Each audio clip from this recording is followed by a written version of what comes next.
बड़ा झटका यहां पर बीजेपी को लगने जा रहा है और डिप्टी सीएम समेत 9 विधायकों इस्तीफे के बाद जो है इन राज्यों में बीजेपी सरकार गिरने वाली है। जहां दोस्तों कांग्रेस जो है अब सरकार बनाने का दावा पेश कर सकती है।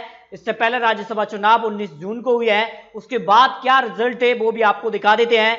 यहां पर अगर बात करें तो 19 सीटों में से बीजेपी ने 10 सीट हासिल की। सबसे ज्यादा यहां पर उलटफेर देखने को मिला है वो है गुजरात में, जहां 4 सीटों पर चुनाव थे और बीजेपी ने 3 सीट तो कांग्रेस ने 1 सीट यहां पर हासिल की। लेकिन जो आंकड़े थे कहीं ना कहीं ऐसा लग रहा था कि कांग्रेस 2 सीट और 2 सीट बीजेपी यहां से निकालेगी। इसके अलावा मध्य प्रदेश में भी उलटफेर मिला देखने को और यहां पर कांग्रेस को 2 सीट यहां पर आ सकती थी पहले जो आंकड़ा था, लेकिन अब यहां पर उलटफेर में भाजपा 2 और कांग्रेस ने 1 सीट हासिल की। तो ये राज्यसभा चुनाव के आंकड़े हैं और इनमें से अगर बात करें तो बीजेपी को जो गठबंधन है बीजेपी 10 सीट हासिल हुई है, वहीं कांग्रेस गठबंधन को 5 और अन्य के खाते में 4 सीट गई। इससे पहले जो आंकड़ा था राज्यसभा के लिए जो पार्टियों के लिए था, इसमें अगर बात करें 91 पर जो थी बीजेपी एनडीए सरकार थी, लेकिन अब एनडीए जो है बहुमत के पास पहुंचती नजर आ रही है। अब अगर 10 सीट मिला दी जाए तो 101 तक का आंकड़ा एनडीए ने छू लिया है। 123 सीटों पर राज्यसभा में पूर्ण बहुमत मिल जाता है, यानी अगर गठबंधन अन्य सदस्यों का बीजेपी एनडीए सरकार को मिल जाता है तो बहुमत आसानी से पालेगी। इससे पहले भी अगर बात करें तो आने वाले समय में उत्तर प्रदेश की 10 सीटों पर चुनाव है और ऐसे में 10 सीट बीजेपी को जा सकती है। तो ऐसे में बहुत करीब अब बीजेपी 2020 के अंदर पहुंचने वाली है। और यहां पर यूपी की बात की तो यूपी को 5 सीट मिली है, तो ऐसे 66 सीटों तक यूपी पहुंचता है। तो इस तरह से जो है राज्यसभा के लिए भी अब एनडीए जो गठबंधन है वो यहां पर पहुंचता नजर आ रहा है। लेकिन एक बड़ा झटका कह सकते हैं मणिपुर से बीजेपी को खबर है कि मणिपुर में एक बड़ा झटका बीजेपी को लगने वाला है और कहीं ना कहीं बीजेपी जो गठबंधन सरकार है वो अब गिरने वाली है।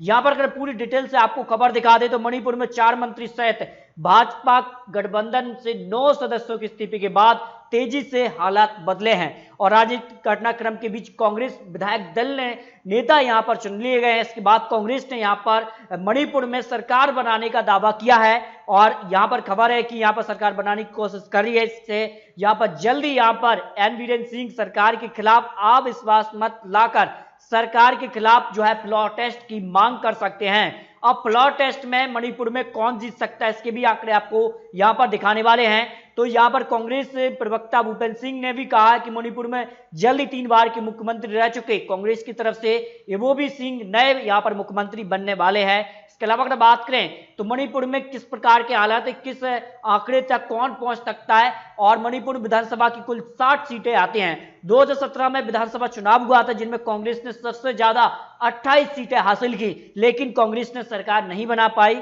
और भाजपा ने 21 सीट मिलने के बाद भी यहां पर मणिपुर में अपनी सरकार बना ली। एनपीपी और नागा पीपल्स फ्रंट के 4 विधायक चुनाव जीते थे और एलजेपी, टीएमसी और एक निर्दलीय उम्मीदवार ने एक सीट हासिल की। सभी गैर कांग्रेस दलों ने भाजपा को समर्थन दिया। इसके साथ ही बीजेपी ने मणिपुर में सरकार बना ली। इसके अलावा कांग्रेस विधायक टी श्याम कुमार ने सरकार को समर्थन दिया। इस तरह से कांग्रेस सबसे ज्यादा सीट जीतने के बाद भी सरकार नहीं बना पाई, जबकि भाजपा गठबंधन सरकार बना ली और कुछ दिन बाद कांग्रेस के 7 और विधायकों ने भाजपा में दामन थाम लिया। इसके बाद जो है भाजपा गठबंधन जो है विधानसभा में 40 सदस्यों के साथ इस जो सरकार में अब तक है। लेकिन अब बड़ा झटका कहीं ना कहीं बीजेपी को लग गया है और कांग्रेस ने अपने सभी 8 पूर्व विधायकों के खिलाफ आयुक्ता याचिका दायर कर दी है और विधानसभा अध्यक्ष के पास ये जो याचिका है वो लंबित है। लेकिन फ्लोर टेस्ट में कांग्रेस के पास बहुमत पाने की संभावना है, वो क्या आंकड़े यहां पर निकले हैं। अगर फ्लोर टेस्ट होता है तो भाजपा सत्ता गंवानी पड़ सकती है। ऐसा इसलिए कहा जाता है क्योंकि 11 विधायक वोटिंग में शामिल नहीं हो पाएंगे। ऐसा क्योंकि कांग्रेस भाजपा में गए 7 विधायकों के मामले हाईकोर्ट में हैं और उन्हें विधानसभा में प्रवेश करने से मना है। ऐसी स्थिति में कायम रहेगी जब विधानसभा अध्यक्ष नजमा हेपतुल्ला इन विधायकों पर कोई फैसला नहीं ले। इसके अलावा 3 विधायक इस्तीफा दे चुके हैं, जबकि विधानसभा के श्याम कुमार को अयोग्य घोषित किया जा चुका है। ऐसे में 49 सदस्यीय विधानसभा में भाजपा गठबंधन के पक्ष में केवल 22 वोट पड़ेंगे, जबकि कांग्रेस के खाते में 26 वोट आ सकते हैं। तो ये यहाँ पर सियासी समीकरण यहाँ पर मणिपुर में बिगड़ते नजर आ रहे हैं। तो मणिपुर को लेकर एक बड़ी खबर यहाँ पर निकल कर सामने आ रही है। मणिपुर में बीजेपी गठबंधन सरकार गिर सकती है, ऐसी खबर यहाँ पर निकल कर सामने आ रही है। आपको क्या लगता है, क्या मणिपुर में बीजेपी गठबंधन सरकार बच पाएगी या फिर कांग्रेस की हो जाएगी वापसी?